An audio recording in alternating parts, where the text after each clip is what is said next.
इसमें एक घटना हुई थी भवानी नगर गुरुदेव पांठेला के पास में। एक जो लीलाधर टंडन ये उसमें इंजर्ड है। इस पर्सन को उसी का दोस्त जो है संजय ठाकरे, इनसे आपस में कुछ बातचीत होते होते अनबन हो गई और उनका झगड़ा में रूपांतरित हुआ।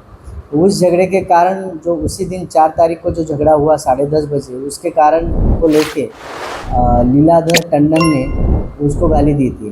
तो वो जो भी है झगड़ा अनबन हो गया। उसके बाद में उस झगड़े का रोष पकड़ के ये जो संजय ठाकरे है उसी का दोस्त, उसने उसको घर पे जाके बाइक पे बिठाया और कुछ गाड़ी के बहाने से उसको घर से वहाँ से लेके गया और पावन गाँव के निर्जन स्थल पे उसको जाके वहाँ से उसने झगड़ा किया।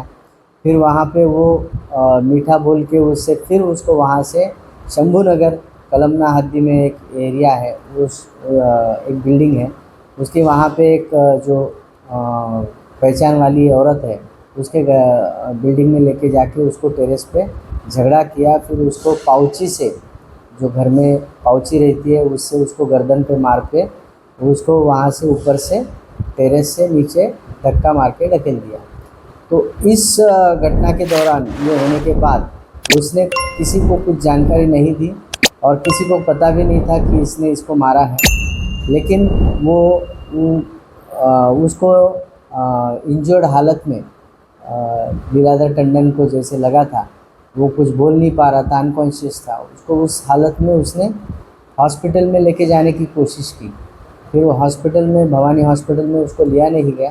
फिर वो पारडी पुलिस स्टेशन में लाया तो पारडी पुलिस स्टेशन ने तुरंत उसको मेयो हॉस्पिटल में एडमिट करके उसका उपचार शुरू किया। इस दौरान इसने ये बताया नहीं था कि इसी ने उसको मारा था, जबकि ये किसी रोड पर हमें मिला है, ये ऐसी उसने घटना बताई। तो उसके बाद में पूरी तहकीकात होने के बाद में उस दिन वो बोल ही नहीं पाया, दूसरे दिन 5 तारीख को भी। तो पूरी घटना में फिर शाम को दोपहर में समझते समझते ये समझ आया कि इसको किसी ने मारा है।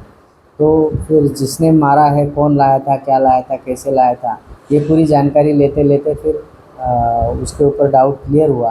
तो ये संजय ठाकरे ने ही उसको मारा था और इस तरीके से घटना को अंजाम दिया था। तो फिर उसको हमने हिरासत में लेके पुलिस की जो भी अटेम्प्ट टू मर्डर की कार्रवाई शुरू की। हालांकि वो 2 दिन इलाज में रहा लीलाधर टंडन, उसके बावजूद उसकी रात में डेथ हो गई है और उसमें अभी मर्डर का सेक्शन एप्लीकेबल होके उसके आगे की कार्रवाई शुरू है। आरोपी हिरासत में है, उसको कोर्ट में रिमांड के लिए प्रोड्यूस किया गया।